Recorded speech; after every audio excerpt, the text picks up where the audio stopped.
Hello friends, welcome to Indian study पर आपका स्वागत है। दोस्तों, आज की इस वीडियो में मैं आप लोगों के लिए हिंदी का रिवीजन टेस्ट लेकर के आया हूँ। रिवीजन का मतलब क्या है? क्योंकि मैं ये जो वीडियो है आपको कभी ना कभी प्रोवाइड करवा चुका हूँ, और आज की जो वीडियो है ये यूपी पुलिस कांस्टेबल की प्रीवियस ईयर्स के जो आपका पेपर हुआ है उसमें हिंदी के जो क्वेश्चंस पूछे गए हैं थे उसी के आधार पर है। तो आप लोग ये भी जान लोगे यहाँ से कि पिछली साल में कैसे क्वेश्चंस पूछे जाते थे और रिवीजन लिया गया है। ठीक है, तो आप लोगों को इस टेस्ट में पूरे वैसे पूरे नंबर लाना है। क्यों? क्योंकि आप सभी लोग जानते हैं कि ये रिवीजन टेस्ट है। मैं आप लोगों को ये वीडियो पहले भी प्रोवाइड करवा चुका हूँ। ठीक है, तो आराम से टेस्ट दीजिए। 37 क्वेश्चंस हैं, पूरे 37 क्वेश्चंस में से 37 नंबर लेकर के आना है। ठीक है, तो चलिए स्टार्ट करते हैं और देखते हैं पहला क्वेश्चन। चीजें अच्छे से देखें। पहला क्वेश्चन, वर्णों के कितने भेद होते हैं? जल्दी बताओ। पहला क्वेश्चन आपके सामने, वर्णों के कितने भेद होते हैं? तो वर्णों के दो भेद होते हैं। ठीक है, स्वर और व्यंजन। अगर आप लोगों ने मेरी वर्णमाला वाली वीडियो नहीं देखी तो टेंशन नहीं लो, मैं दूसरी बार अपलोड करूंगा, क्योंकि आप लोगों ने आज मुझे बताया कि आप जो वीडियोस जो आपने हिंदी के टॉपिक की बनाई हुई है उनको री अपलोड करो, यानी कि दोबारा अपलोड करो। तो ठीक है भैया, कर देंगे, कोई दिक्कत नहीं है। निम्नलिखित में कौन सा स्त्रीलिंग है? स्त्रीलिंग आपको बताना है, ये कौन सा स्त्रीलिंग है। चार शब्द आपके सामने हैं। योगिनी, योगिनी शब्द जो है वो एक स्त्रीलिंग है, चौथा ऑप्शन बिल्कुल करेक्ट है। पुरलिंग शब्द का हमको चयन करना है कि इसमें कौन सा पुरलिंग है। ठीक है, तो जल्दी बताओ 116 का सही आंसर क्या होगा? कौन सा शब्द पुरलिंग है? तो सही आंसर हो जाएगा धावक।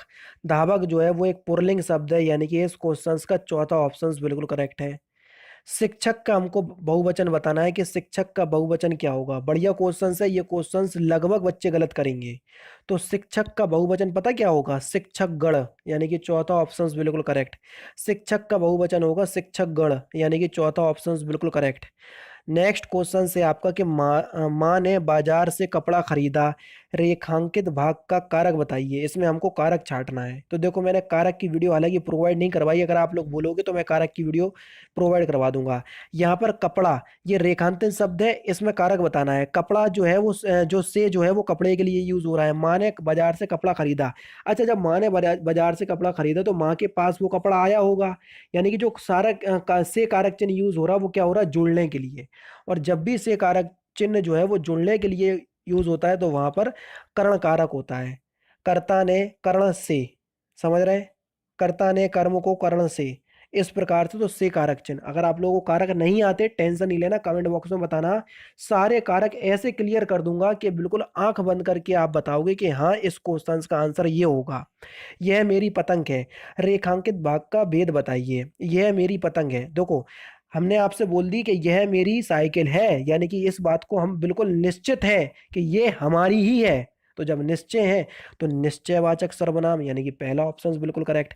अनिश्चय हो नहीं सकता। निज, यानी कि जो जैसे जे जहां पर आता है वह निजवाचक सर्वनाम होता है। प्रश्नवाचक, यानी कि प्रश्न लगा देंगे तो प्रश्नवाचक सर्वनाम होगा नहीं, इसलिए पहला ही ऑप्शन करेक्ट। समझदार शब्द विशेषण का कौन सा भेद है? देखो, समझदार जो है वो विशेषण का कौन सा भेद है?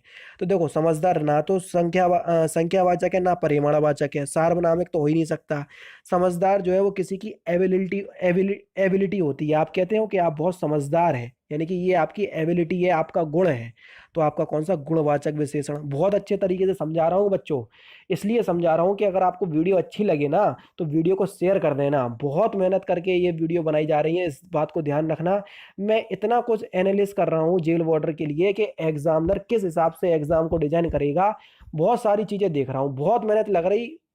बात मानिएगा दोस्तों प्लीज, कि वीडियो को ज्यादा से ज्यादा शेयर जरूर कर दीजिएगा अपने दोस्तों में। और अगर आप इस पीडीएफ चाहते हैं तो डिस्क्रिप्शन में टेलीग्राम, टेलीग्राम को प्राथमिकता दीजिएगा। टेलीग्राम पे जरूर से ऐड हो जाओ, वहां पर मैं आप लोगों को सारी पीडीएफ बिल्कुल फ्री में प्रोवाइड करवाने वाला हूं, 1 रुपया नहीं लूंगा। बस आप लोग टेलीग्राम पे ऐड हो जाओ। चर्चा का से बना विशेषण, देखो चर्चाएं तो होते सुना ही नहीं होगा आपने। चार्चा ये क्या है? चर्या, ये भी छोड़ दो, तो एक ही वर्ड बच रहा। तीसरा ऑप्शन चर्चित।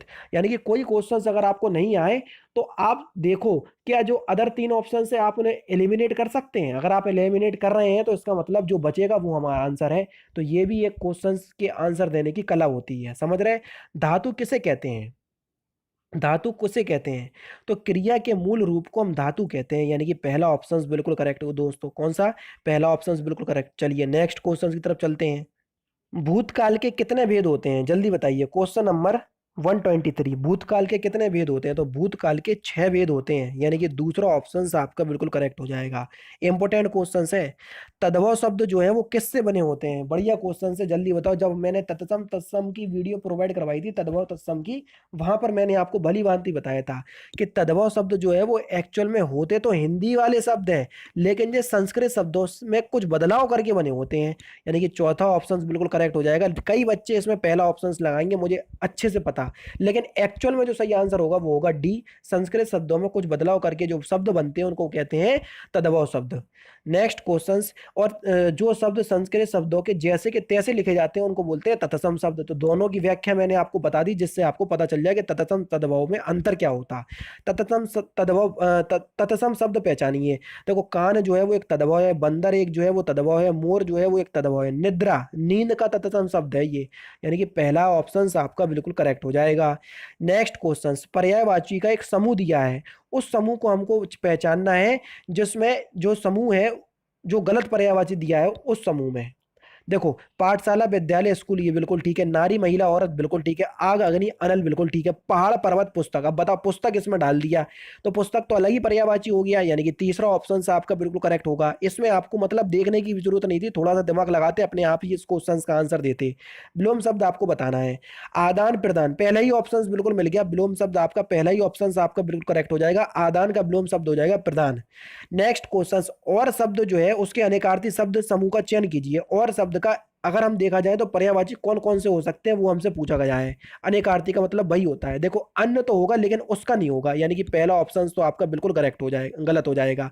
दूसरा, और का मतलब दूसरा बिल्कुल ठीक है, तथा ये भी बिल्कुल ठीक है, यानी कि दूसरा ऑप्शन जो हो जाएगा वो बिल्कुल करेक्ट हो जाएगा 128 का। देखो, सब और में तो आता नहीं है, परंतु तो लेकिन किंतु परंतु ये तो उसका होता है, तो इसलिए तो ये तो हटा ही दो, परंतु अपना ये भी हटा दो, यानी कि दूसरा ही ऑप्शन हमारे पास बच रहा है, तो दूसरा ऑप्शन आपका बिल्कुल करेक्ट हो जाएगा। ध्यान रखना, मैंने खुद ने 2018-2019 में पेपर भरा था यूपी पुलिस कांस्टेबल का, दोनों बार से ही क्वालिफाई हूँ, इसलिए बहुत ज़्यादा एक्सपीरियंस है यूपी पुलिस कांस्टेबल का और उत्तर प्रदेश भर्ती बोर्ड का कि किस हिसाब से एग्जामिनर डिजाइन करेगा क्वेश्चन पेपर। इसलिए मैं बहुत सारी चीज़ें एनालाइज कर रहा हूँ। अगर अच्छी लगे वीडियो, बार बार आप लोगों को कह रहा हूँ कि सपोर्ट जरूर कीजिएगा दोस्तों, बहुत मेहनत से लेकर के आ रहा हूँ। Next question. जो काम करना कठिन हो, वाक्यांशों के लिए एक शब्द। वाक्यांशों के लिए एक शब्द आपको बताना है, जो काम करना कठिन हो तो उसको बोलेंगे हम दुष्कर। क्या बोलेंगे? दुष्कर। पहला ऑप्शन आपका बिल्कुल करेक्ट है, ठीक है। Next question. पक्षी पेड़ों पर अपना फिलिंदा ब्लैंक्स बनाते हैं। नीर तो होगा नहीं, नीम तो आम का मतलब नीम जो है वो एक पेड़ होता है, नींद तो अपना सोना होता है, तो बचा क्या? नीड़। तो पक्षी पेड़ों पर अपना क्या बनाते हैं? नीड़ बनाते हैं। तीसरा ऑप्शन आपका बिल्कुल करेक्ट है, ठीक है। नेक्स्ट क्वेश्चन की तरफ चलते हैं। अनुपसर्ग से बना शब्द कौन सा हो जाएगा? Question number 31। अनुपसर्ग से बना शब्द, जल्दी बताओ। 31 का सही आंसर हो जाएगा अनुचर। उपसर्ग जो है वो किसी भी शब्द के आगे लगाए जाते हैं, प्रत्यय जो है वो किसी भी शब्द के पीछे लगाए जाते हैं, तो दोनों को ही आप लोग याद कर लीजिएगा। अनुपसर्ग से बना शब्द है आपका अनुचर, पहला ऑप्शन आपका बिल्कुल करेक्ट है, ठीक है। इसमें अनुपमा में आपका अनुपसर्ग नहीं हुआ है यूज, समझ रहे हैं? क्योंकि अनु प्लस चर दोनों का ही आपका मतलब निकलने चाहिए। भुलक्कड़ शब्द में किस प्रत्यय का यूज हुआ है, यानी कि प्रयोग हुआ है? प्रत्यय किसी भी शब्द के पीछे लगाए जाते हैं, ध्यान रखना। और एक बार मैं आपसे फिर कहना चाहूंगा कि आप लोग पेड कोर्स की तरफ मत भागना, मत भागना, मत भागना।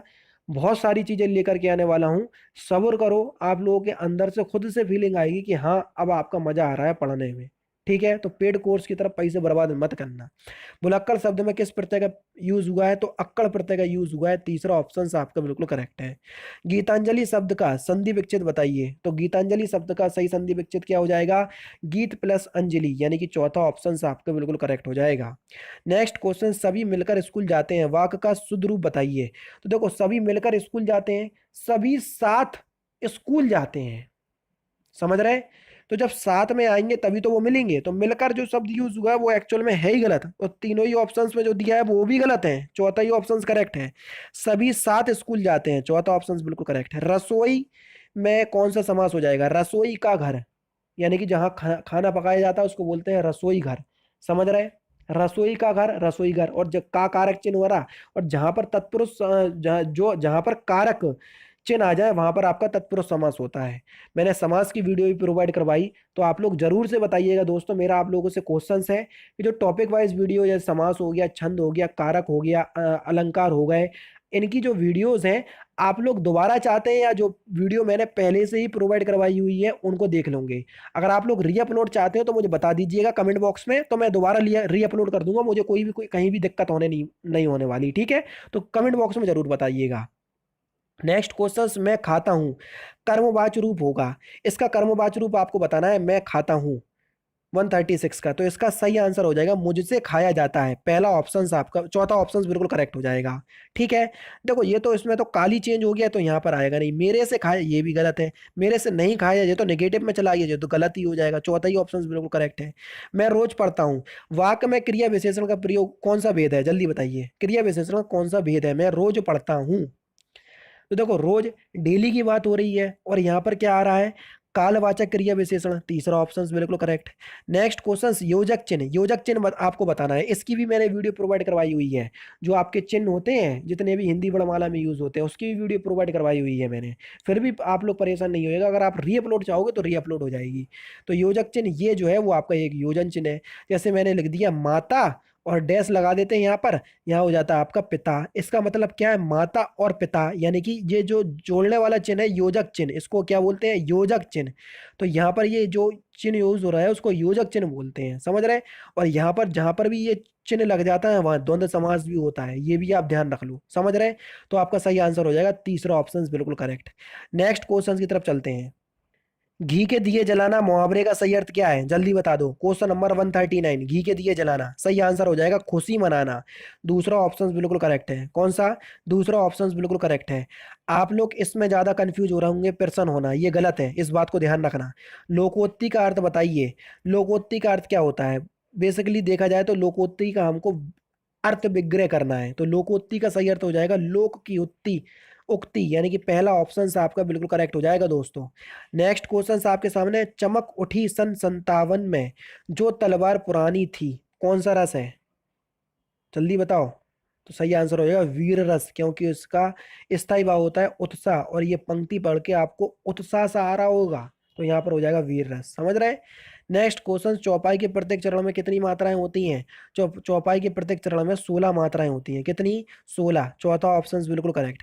नेक्स्ट क्वेश्चन, काली घटा का घमंड घटा, जल्दी बताओ। तो सही आंसर क्या हो जाएगा, यहाँ पर यमक अलंकार होगा, क्योंकि घटा जो शब्द आ रही है, काली घटा का घमंड घटा, एक घटा का मतलब हो रहा है बादलों वाली घटा और एक घमंड वाली घटा। तो जहां पर एक शब्द की आवृत्ति बार बार आती है लेकिन दोनों के अर्थ अलग अलग होते हैं, वहां पर यमक अलंकार होता है। जैसे सजना है मुझे सजना के लिए, एक सजना का मतलब अलग है, एक सजना का मतलब अलग है, तो यहाँ पर भी आपका यमक अलंकार होगा, समझ रहे हैं। अब देखो आप लोगों के लिए एक काम है, 144 से 148 यानी कि 5 क्वेश्चंस जो हैं, उन 5 क्वेश्चंस का आंसर आपको इस गद्यांश के आधार पर देना है पढ़ करके। तो मैं पढ़ूंगा, टाइम हो जाएगा, ठीक है, आप लोगों का इंटरेस्ट भी खत्म हो जाएगा। तो मैं चाह रहा हूँ, मैं धीरे धीरे इसको स्क्रॉल डाउन कर रहा हूँ, आप लोग धीरे धीरे पढ़ते जाइए और इन 5 क्वेश्चंस के आंसर दीजिए, ठीक है। देख लीजिए, अब मैं यहाँ तक, उसके बाद आगे चलते हैं। बाकी का जे आ गया, ये यहाँ पर खत्म। अब आपको इस गद्यांश के आधार पर 144 का आंसर देना है, 145 का आंसर देना है, 146 का आंसर देना है, मैं अगर खुद आंसर 147 का आंसर देना है, और 148। ये 5 क्वेश्चंस का आंसर आपको अपनी एबिलिटी के अनुसार देना है, अपने गुण के अनुसार। वो गद्यांश पढ़ो आराम से, उस क्वेश्चंस के आंसर दो। सेकंड लास्ट क्वेश्चन है कि जयद्रथ वध किसकी रचना है, जयद्रथ वध किसकी रचना है। तो जयद्रथ वध जो है ये मैथिली शरण गुप्त की रचना है, किसकी, मैथिली शरण गुप्त की रचना है। दूसरा ऑप्शन बिल्कुल करेक्ट। और लास्ट क्वेश्चन है दोस्तों आपका कि अतीत के चलचित्र, अतीत के चलचित्र ये किसकी रचना है। तो अतीत के चलचित्र जो है ये महादेवी वर्मा की रचना है। एक और है इनकी यामा, इसलिए बता रहा हूँ क्योंकि इसके लिए इनको ज्ञानपीठ पुरस्कार मिला था, इसलिए ये भी बहुत इंपॉर्टेंट है। और आपका यूपी पुलिस कांस्टेबल में यामा के बारे में पूछा भी गया था। तो अतीत के चलचित्र किसकी रचना है, ये महादेवी वर्मा की रचना है, समझ गए। तो ये सारे क्वेश्चंस दोस्तों आपके, ये हिंदी के टोटल 37 क्वेश्चंस थे जो कि आपके एग्जाम्स के लिए बहुत ही ज़्यादा इंपॉर्टेंट हैं, जेल ऑर्डर के लिए। अब आपको यहाँ से एक आइडिया मिला होगा कि हाँ भैया रचना से क्वेश्चंस आए, तततम तद्भव से क्वेश्चंस आए, उसके बाद कारक से क्वेश्चंस आए, उसके बाद रस से क्वेश्चंस आए, उसके बाद अलंकार से, उसके बाद छंद से, चौपाई वाला आया था तो वो छंद से क्वेश्चंस आए। ठीक है, तो यहाँ से हमको ये आइडिया मिल रहा कि एक्चुअल में कौन कौन से टॉपिक पूछे जाएंगे। तो इसलिए मैं आप लोगों के दिमाग में ये बात बिठाना चाहता हूँ कि देखो कि ये टॉपिक आपके इंपॉर्टेंट हैं, यहाँ से क्वेश्चंस बनते हैं, इसलिए ये प्रीवियस ईयर का क्वेश्चंस पेपर लेकर के आया। मुझे क्या था, मैं तो कल ही लेकर के आ जाता, हिंदी का कोई सा भी पेपर लेकर के फोटो खींच करके आपका छाप करके आ जाता, मुझे क्या होता। लेकिन मैं चाहता हूँ कि आपके अंदर और मेरे साथ जो ट्रांसपेरेंसी है वो होना चाहिए। आप लोगों को खुद लगना चाहिए कि मैं जो पढ़ा रहा हूँ वो एक्चुअल में आप लोगों के लिए बहुत ज़्यादा यूजफुल होगा कि नहीं होगा। इसलिए दोस्तों आप लोगों से हाथ जोड़ करके विनती है कि वीडियो अच्छी लगे तो शेयर जरूर कर दीजिएगा। तो दोस्तों फिलहाल की वीडियो में सिर्फ इतना ही। कमेंट बॉक्स में जरूर बताइएगा वीडियो कैसा लगा। तो दोस्तों फिलहाल की वीडियो में सिर्फ इतना ही। अगर आपको वीडियो पसंद आए तो प्लीज़ वीडियो को लाइक कीजिए, शेयर कीजिए और साथ ही साथ हमारे चैनल को सब्सक्राइब करना ना भूलें, क्योंकि मैं रोजाना इसी तरह की वीडियोस आप लोगों के लिए लाता रहता हूँ। नमस्कार दोस्तों, जय हिंद, जय भारत।